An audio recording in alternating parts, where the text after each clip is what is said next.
everyone and welcome to apprendre l'anglais rapidement.fr. I'm Lara and today I'm going to tell you the difference between I will et I'm going to. Bonjour à tous et bienvenue à apprendre l'anglais rapidement.fr. Je suis Lara et aujourd'hui je vais vous présenter la différence entre I will et I'm going to. Donc la première chose qu'il faut noter, c'est que I will et I'm going to, c'est tous les deux le futur. Mais il y a une petite nuance. Sue is talking to Erica. Let's have a party. That's a great idea. We'll invite some people from work. Donc, Sue qui parle à Erica et qui dit « Organisons une soirée » et Erica, elle dit « Oui, c'est une bonne idée, on va inviter des gens du travail. » Later that day, Erica meets Dave. Sue and I have decided to have a party. We're going to invite some people from work. Donc Sue, elle dit à Dave, Sue et moi avons décidé d'avoir une fête et nous allons inviter des gens du travail. Quelle est la différence entre les deux? Dans la première situation, nous avons Sue qui parle à Erica et qui lui dit « Sur l'instant, organisons une soirée ». Donc au moment précis où elle parle, elle pense à organiser une soirée. Donc la décision, elle est prise à l'instant T. Tandis que plus tard, Sue, elle va voir Dave et elle lui dit qu'elles vont organiser une soirée. Donc là, en fait, la décision, elle a été prise avant le moment où elle est en train de parler à Dave et elle dit à Dave qu'elle est en train de penser à organiser cette soirée. Donc la décision, elle a été prise avant. Donc il y a une idée de préparation. Quand elle parle à Dave de cette idée-là, elle en a déjà parlé avec Jessica et elles ont déjà germé l'idée. Donc il y a eu une préparation de fait.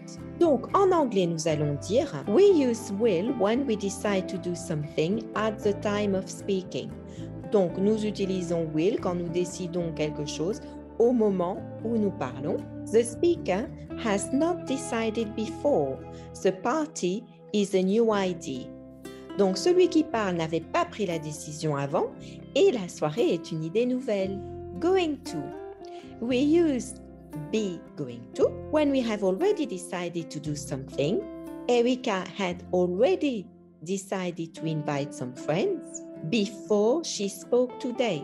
Donc, Erica avait déjà pris la décision d'inviter les amis avant qu'elle parle à Dave. Donc, par exemple, Daniel called while you were out. OK, I'll call him back. Donc, Daniel a appelé quand tu n'étais pas là. OK, je l'appelle. Donc, quand je dis OK, je l'appelle, décision prise à instant T, je vais dire OK, I'll call him. Tandis que si je dis Daniel has called while you were out. OK, I know I'm going to call her back. Donc, Daniel, pareil, il a appelé quand tu n'étais pas là. Oui, je sais, je vais l'appeler. Donc là, le fait que je dise « je sais », ça veut dire que je savais que Daniel avait appelé, que j'avais déjà pensé à l'appeler, c'était déjà préparé et donc je vais le faire. Donc la décision, elle n'a pas été prise en ce moment-là puisque je le savais déjà. Donc, faisons un petit exemple. Allons-nous utiliser « will » ou « going to ». It's a nice day. You've decided to take a walk. Before going outside, you tell your friend, the weather is too nice to stay indoors. A walk avec I.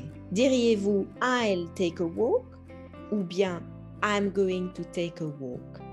Réfléchissez. Dans l'énoncé, on a dit que vous avez décidé d'aller vous promener. Donc la décision, elle a été prise avant. Donc là, vous dites à votre ami, il fait beau, il fait trop beau pour rester à l'intérieur, je vais aller me promener. C'est une décision que vous avez planifiée avant l'instant T. Donc vous allez dire, I'm going to go for a walk. Tandis que si votre ami répond, that's a good idea, I join you. Qu'est-ce qu'il dirait votre ami? I'll join you ou bien I'm going to join you. Quand est-ce qu'il a pris la décision? Là, maintenant qu'il vous parle ou bien il avait déjà réfléchi avant, à votre avis? En fait, là, vous venez de lui dire que vous allez vous promener, ça lui a donné l'idée d'aller se promener, c'est une décision qu'il a prise à l'instant T. Donc, il faut dire I'll join you. Donc, j'espère que vous avez compris la différence entre I will et I'm going to. Je vous invite à liker, vous abonner, aller voir les petites vidéos précédentes et surtout revenir demain pour la prochaine vidéo. Bye bye, cheerio!